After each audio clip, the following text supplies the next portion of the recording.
வருங்காலம் வருகிறது, தமிழ்நாடு வருகிறது, நாளைய தீர்ப்பு வருகிறது.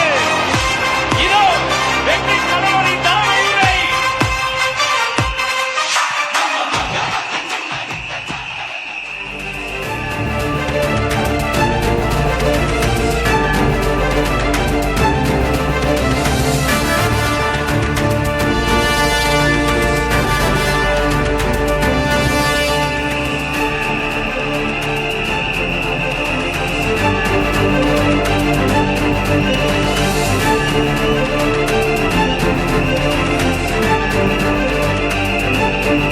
நம்மளுடைய இந்த அரசியல் பயணத்தில் மிக மிக மிக முக்கியமான ஒரு காலகட்டத்தில் நாம் இருக்கிறோம். நான் ஏன் இதை இவ்வளவு அழுத்தமா சொல்றேன் அப்படின்னா,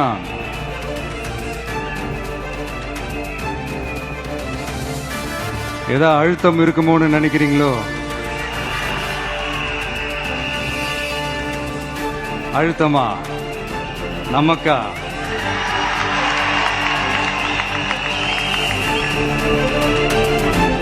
அழுத்தத்துக்கெல்லாம் அடங்கி போற ஆளா இந்த ஆளு?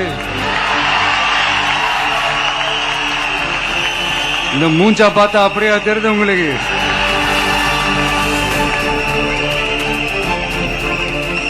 அதனால அப்படியெல்லாம் நடக்காது. அதுவும் முக்கியமா நம்ம கிட்ட அதெல்லாம் நடக்கவே நடக்காது. ஆனா அழுத்தம் இருக்குதான்னு கேட்டீங்கன்னா இருக்குது. அது நான் இல்லைன்னு சொல்ல வரல. நமக்கு இல்ல, மக்களுக்கு. தமிழ்நாட்டை இதுக்கு முன்னாடி ஆண்டவங்களும் சரி பாஜகவுக்கு அடிமையா தான் இருந்திருக்கிறாங்க. சோ அவங்கள நம்பி ஒரு பிரயோஜனமும் இல்ல.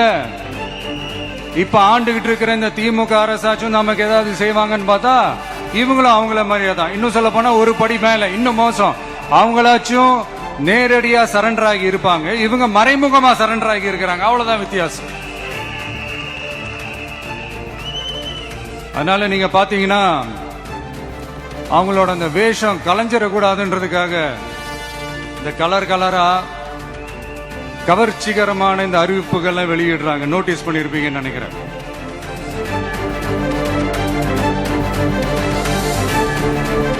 அதனால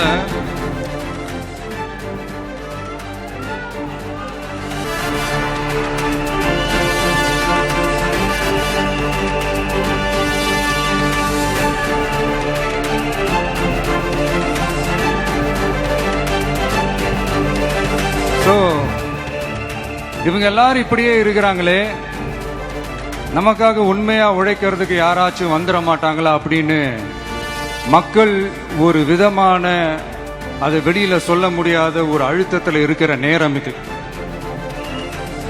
மாத்தி மாத்தி ஓட்டு போட்டு ஏமாந்து அவங்க இப்ப நம்மள நம்புறாங்க. நம்மளுடைய இந்த தமிழக வெற்றி கழகத்தை இந்த விஜய் கூட நிப்பான்னு நம்புறாங்க.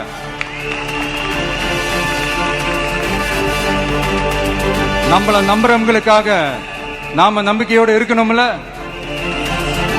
அப்படின்னா இது முக்கியமான, மிக மிக மிக முக்கியமான ஒரு காலகட்டம் தானே.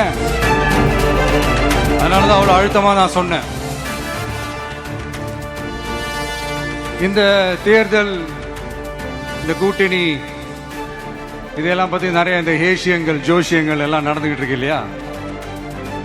என்னப்பா இந்த விஜய் இப்பதான் வந்திருக்கிறாரு, இவரு கூட எல்லாம் யாரு வர போறா, அவங்க வரமாட்டாங்க, இவங்க வரமாட்டாங்க, அப்படி இப்படின்ட்டு நம்மளை பத்தி ஒரு அண்டர் எஸ்டிமேட் பண்ணிட்டு இருக்காங்கல்ல.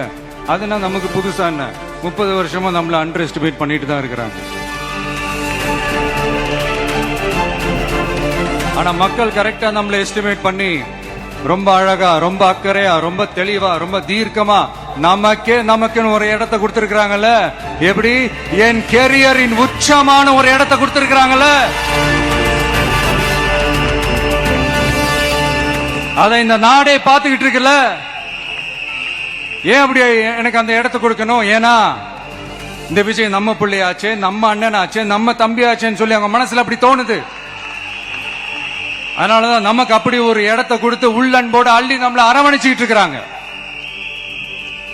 அப்படி நம்மள நம்புறவங்களுக்காக நாம உழைக்கிறதே அது ஒரு பழக்கமாகி பழக்கமாகி இப்ப அதுவே என்னுடைய ஒரு ஒரிஜினல் கேரக்டராவே மாறிடுச்சு. இத்தனை வருஷமா இருக்கிற அந்த உழைக்கிற குணம் அது எப்படி மாறும்? அதெல்லாம் மாறவே மாறாது. அரசியலுக்கு வந்ததுக்கு அப்புறமும் சரி, ஆட்சி அதிகாரத்துக்கு வந்ததுக்கு அப்புறமும் சரி, ஒன்னே ஒன்னு சொல்ற, எழுதி வச்சுக்கோங்க. இதுக்கு முன்னாடி இருந்தவங்க மாதிரியோ இல்ல இப்ப இருக்கிறவங்க மாதிரியோ ஊழல் செய்யவே மாட்டான்.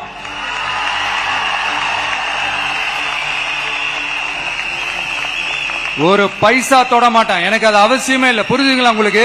எனக்கு அதை தொட வேண்டிய அவசியமே இல்லை.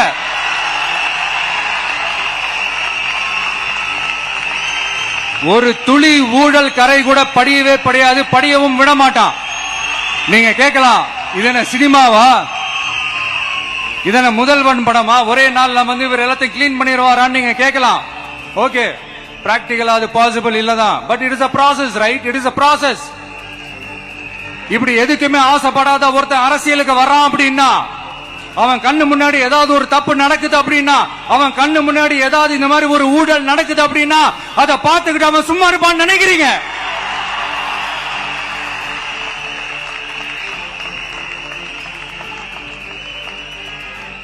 அதனால இந்த தீய சக்தியா இருக்கட்டும், இந்த ஊழல் சக்தியா இருக்கட்டும், ரெண்டு பேரும் தமிழ்நாட்டை ஆண்டவை கூடாது. அப்படிப்பட்ட இந்த கட்சிகளை உண்மையா தில்லா எதிர்க்கிற அந்த கட்ஸும் கெத்தும் நம்ம கிட்ட மட்டும்தான் இருக்கு.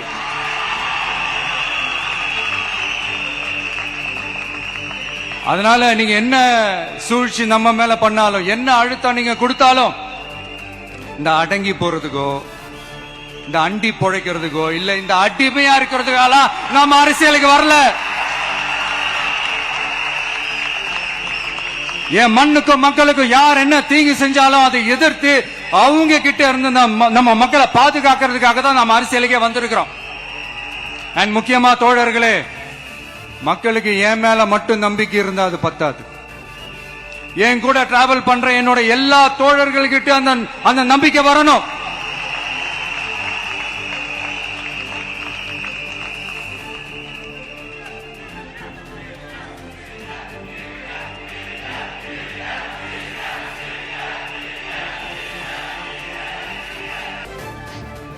அந்த நம்பிக்கை இல்லைன்னு நான் சொல்ல வரல, இருக்குது.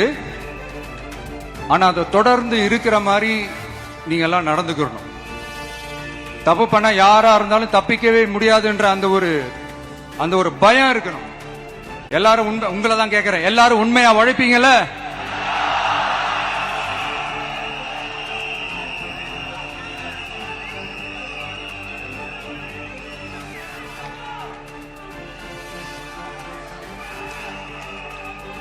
யாருக்காகவும் எதுக்காகவும் நம்மளோட அரசியல காம்ப்ரமைஸ் பண்ணிக்கவே கூடாது. செய்வீங்கல்ல?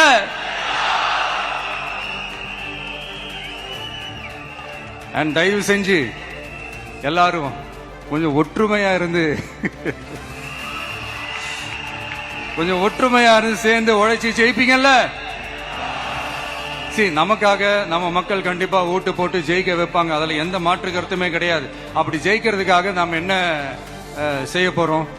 மக்களிடம்னு செல்னு அறிஞர் அண்ணா அவர்கள் சொன்னதை ரொம்ப டீப்பா சின்சியரா அடாப்ட் பண்றதோட மட்டும் இல்லாம நம்மளோட அரசியல்ல அதை செயல்படுத்தணும்.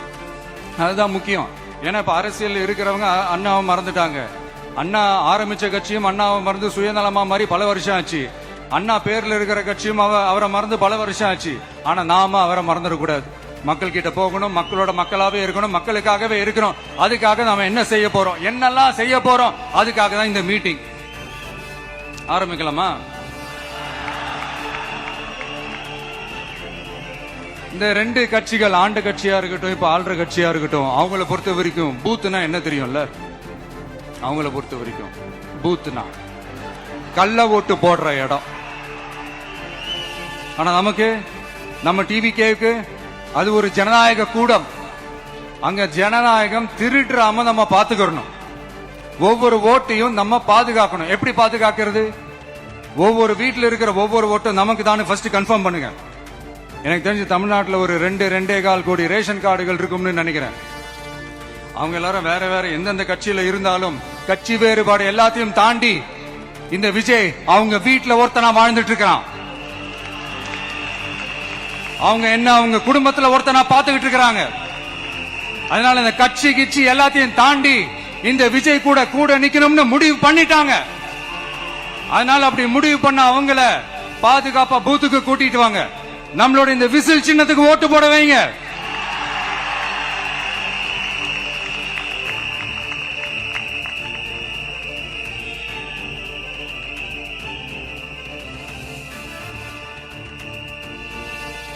ஒன்றியம், நகரம், பேரூர் பகுதி கிளைன்னு இங்க வந்திருக்கிற நம்மள எல்லார் நிர்வாகிகளும் தான் நம்ம கட்சியினுடைய ஆணி வேர். நீங்க எல்லாரும் சுதந்திரமா செயல்படணும், சுதந்திரமா செயல்பட விடணும்.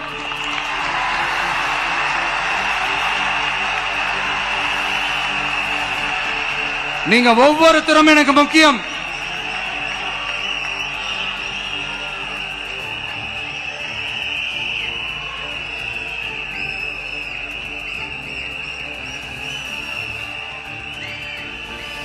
நீங்க தான் நம்மளுடைய இந்த BLAs பூத் லெவல் ஏஜென்ட்ஸோட களத்துல நின்னு வேலை பார்க்க போற ஃப்ரண்ட் லைன் வாரியர்ஸ்.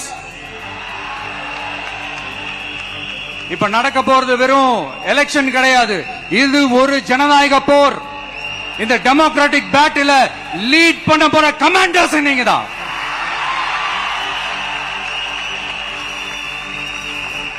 நான் ஏன் இது எவ்வளவு ஸ்ட்ரெஸ் பண்ணி சொல்றேன் அப்படின்னா, இந்த தீய சக்தி எப்படி இந்த தீய சக்தியோட தில்லு முள்ளு எல்லாம் உங்களுக்கே நல்லா தெரியும். முழிச்சிட்டு இருக்கும் போதே முழியை தோண்டி எடுத்துட்டு போற கூட்டம். அதனால கொஞ்சம் ஜாக்கிரதையா இருக்கணும். நம்ம எலெக்ஷனுக்கு இன்னும் 3 மாசம் தான் இருக்குது, அவ்வளவு கூட இல்லைன்னு நினைக்கிறேன். இந்த 3 மாசத்துல நீங்க செய்ய போற அந்த களப்பணியில தான் நம்மளுடைய வெற்றியே இருக்குது. உங்களுக்கு இந்த விஜய் பிடிக்கும்ன்றது உண்மைனா, சத்தியம்னா, உங்களோட உழைப்புல அதை காட்டுங்க. அப்புறம் நாங்க அறிவிக்க போற வேட்பாளர்களுக்கு நீங்க உங்களுடைய முழு ஒத்துழைப்பை நீங்க கொடுக்கணும். கொடுப்பீங்க தானே?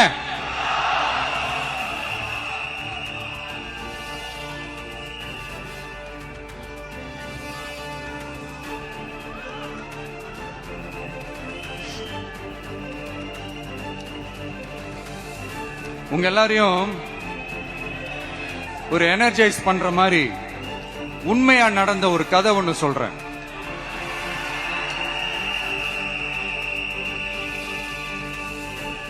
சொந்த நாட்டையே ஒரு கூட்டம் அபகரிக்குது. சொந்த நாட்டிலேயே இருக்க முடியாத அளவுக்கு ஒரு நெருக்கடி ஏற்படுது. சோ வேற வழி இல்லாம அந்த நாட்டை விட்டே வெளியே போய் வேற ஒரு இடத்துக்கு போய் காடு மலை அப்படி இப்படின்னு சுத்தி மறைஞ்சு வாழ வேண்டிய ஒரு சூழ்நிலை ஏற்படுது. என்னடா இப்படியே ஓடிக்கிட்டு இருக்குமேன்னு சொல்லிட்டு தன்னோட நட்பு சக்திங்க கிட்ட பேசி ஒரு பெரும் படையை திரட்டிக்கிட்டு அதிரடியா ஒரு போரை நடத்தி அந்த நாட்டையே திருப்ப மீட் எடுத்தது யார் தெரியுமா? நம்ம கொள்கை தலைவர்களை ஒருத்தரான ராணி வேலு நாச்சியார் அவர்கள் தான். அவங்களுக்கு அந்த நட்பு சக்தியா கூட இருந்து உழைச்சது சின்ன மருது, பெரிய மருது, சையது கார்கின்னு சொல்லிட்டு அந்த 3 பேரும் தான்.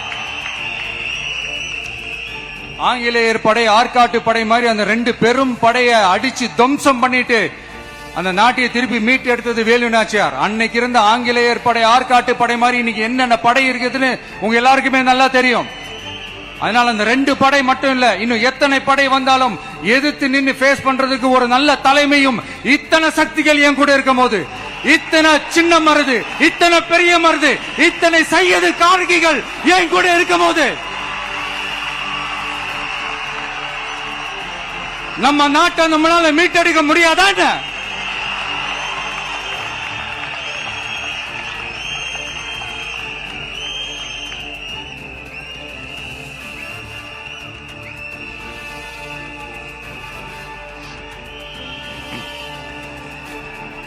அதுவும் இந்த படை, நம்மளுடைய இந்த டிவிகே படை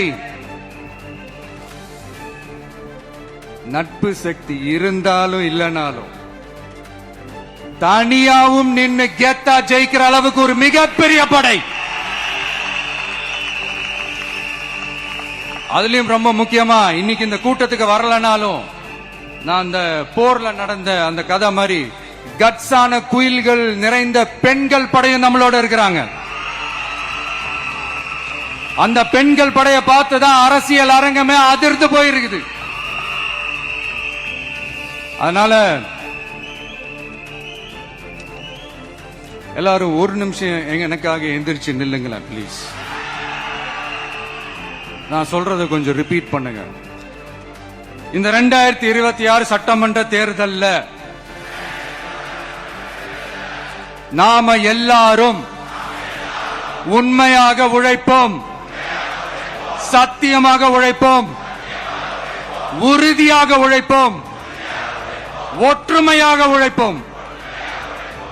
தேங்க்யூ. Please sit down.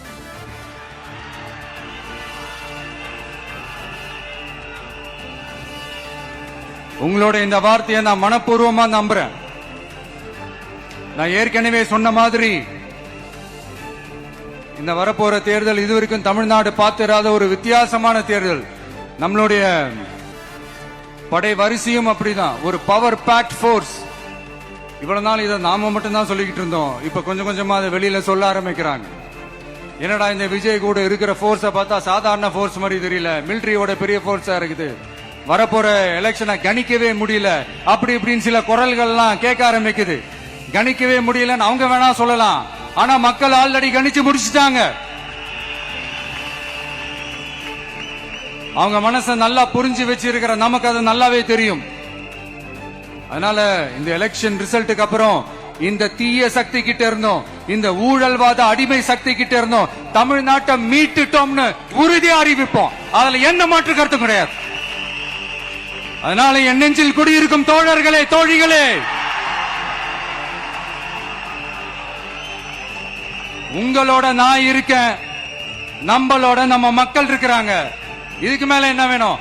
கான்பிடண்டா இருங்க, நல்லதே நடக்கும், வெற்றி நிச்சயம். மீண்டும் சந்திக்கும் வரை நன்றி, வணக்கம்.